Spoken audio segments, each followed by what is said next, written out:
최근 들려오는 나라의 정치 뉴스는 우리로 하여금 불안과 불평을 초래케 합니다.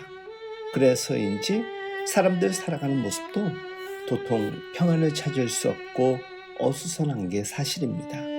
저 또한 그랬습니다. 그런 중 나라와 민족을 위한 기도가 더해졌고 새삼스럽게 그래, 세상 주관자는 하나님이시지 하는 마음에 큰 안도를 회복하였습니다. 주 안에서 사랑하는 여러분, 세상 주관자 되신 하나님은 역사를 주관하시고 세상의 모든 경영을 이끄시는 분입니다.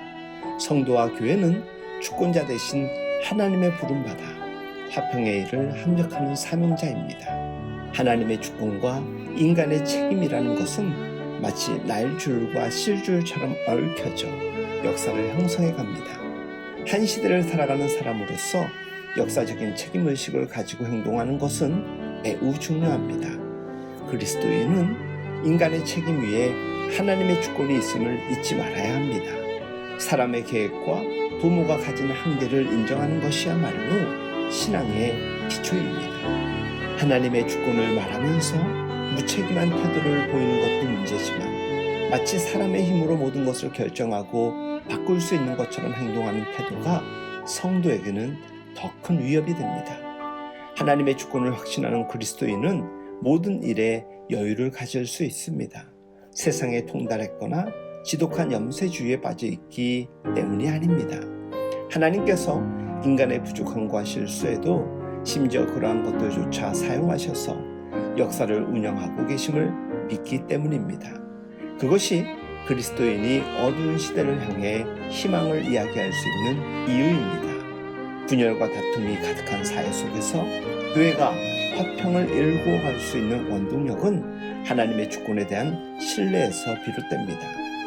우리는 창세기 요셉 이야기에서 놀라운 화해의 현장을 목격합니다. 자신을 해치고자 하고 결국 애굽의 종으로 팔아넘긴 형제들을 향해 요셉은 이렇게 고백하지요. 당신들이 나를 이곳에 팔았다고 해서 근심하지 마소서, 한탄하지 마소서. 하나님이 생명을 구원하시려고 나를 당신들보다 먼저 보내셨나이다. 요셉이 형제들과 이룬 화해는 휴머니즘에서 나온 것이 아닙니다. 요셉의 고상한 인격에서 나온 것도 아닙니다. 요셉은 자신에게 벌어진 모든 일이 궁극적으로는 하나님의 주권적 섭리였음에 눈을 뜨게 됐습니다.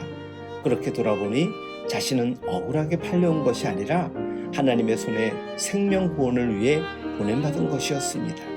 그때 요셉은 자신을 해하려 한 형제들까지도 구원받아야 할 생명이라는 사실을 인정하지 않을 수 없었습니다.